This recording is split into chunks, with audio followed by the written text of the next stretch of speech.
Selamat berjumpa pada pembelajaran mata kuliah manajemen proyek. Kali ini kita akan belajar mengenai pengertian manajemen, manajemen proyek, dan konstruksi. Baiklah, pertama-tama kalian harus memahami lebih dahulu apa yang dimaksud dengan istilah manajemen. Kalian tentu pernah mendengar istilah manajemen, baik melalui media televisi, media cetak, maupun radio. Namun, dapatkah kalian menjelaskan apa itu manajemen? Untuk membantu Anda memahami istilah manajemen, coba perhatikan ilustrasi gambar berikut. Pernahkah kalian berada pada situasi seperti gambar tersebut? Pada gambar ini terlihat seseorang yang hendak melakukan perjalanan menuju tempat tujuan.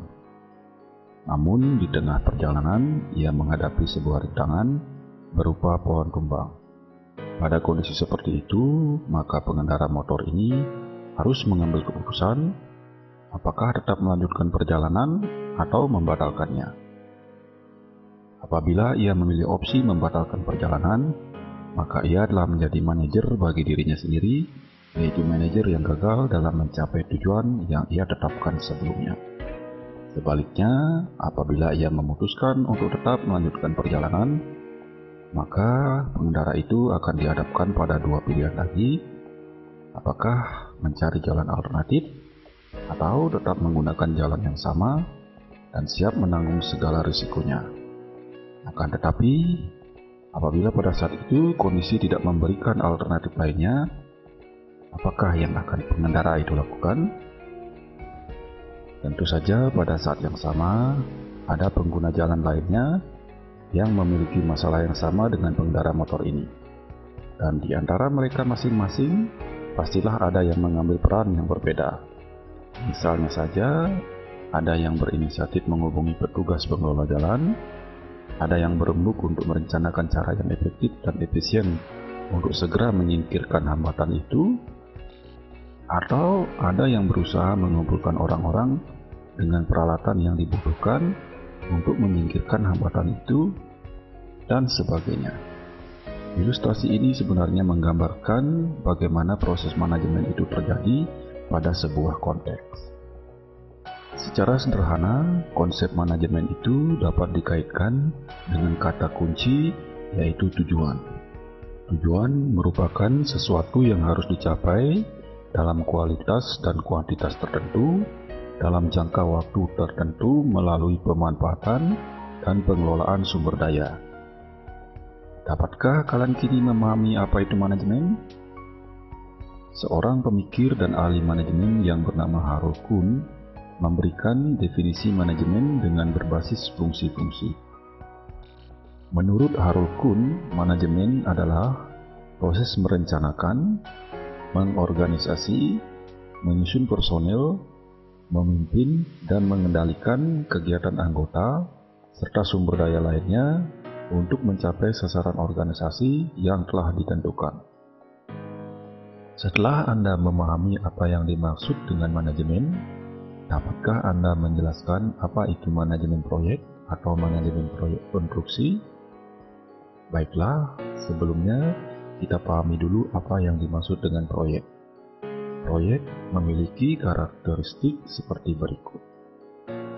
Suatu kegiatan proyek memiliki kriteria-kriteria tertentu, yaitu yang pertama, dimulai dari awal proyek atau awal rangkaian kegiatan dan diakhiri dengan akhir proyek atau akhir rangkaian kegiatan, serta mempunyai jangka waktu yang umumnya terbatas.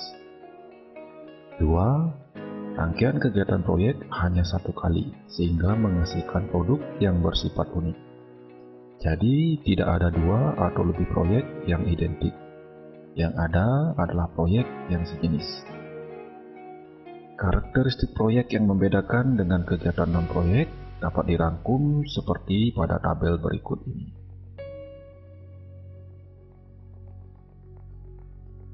Dari ciri-ciri proyek di atas, maka definisi dari proyek adalah sekumpulan kegiatan terorganisasi yang mengubah atau mentransform sejumlah sumber daya menjadi satu atau lebih produk, barang, atau jasa yang bernilai terukur dalam satu sistem siklus dengan batasan waktu, biaya, dan kualitas yang ditetapkan melalui perjanjian. Berdasarkan bentuk dan jenis kegiatan utamanya, ternyata proyek dapat dikelompokkan ke dalam beberapa klaster, antara lain proyek rekayasa konstruksi, proyek pengadaan barang, proyek teknologi informasi dan komunikasi, proyek sumber daya alam dan energi, proyek pendidikan dan pelatihan, serta proyek penelitian dan pengembangan. Proyek konstruksi dapat didefinisikan sebagai sekumpulan kegiatan terorganisasi yang memanfaatkan sumber daya dalam batasan biaya, waktu, dan kualitas yang ditetapkan sebelumnya untuk menghasilkan output berupa bangunan atau infrastruktur. Adapun siklus dari proyek konstruksi adalah seperti gambar berikut. Siklus proyek konstruksi itu terdiri dari beberapa tahap, yaitu yang pertama, tahap konseptual gagasan. Tahapan ini terdiri atas kegiatan perumusan gagasan, membuat kerangka acuan, melakukan studi kelayakan awal, indikasi awal dimensi, dan membuat jadwal proyek. Selanjutnya, pada tahap studi kelayakan, terdiri dari kegiatan yaitu penentuan dimensi dan biaya proyek yang lebih akurat dengan meninjau segala aspek yang terkait seperti aspek sosial, aspek ekonomi, finansial, legal, teknis, dan administratif yang lebih komprehensif. Tujuan pelaksanaan studi kelayakan ini adalah untuk mendapatkan keputusan tentang kelanjutan investasi pada proyek yang akan dilakukan. Selanjutnya, pada tahap yang ketiga, yaitu tahap detail design. Tahapan ini bertujuan untuk menetapkan dokumen perencanaan lengkap dan terperinci secara teknis dan administratif untuk memudahkan pencapaian sasaran dan tujuan proyek.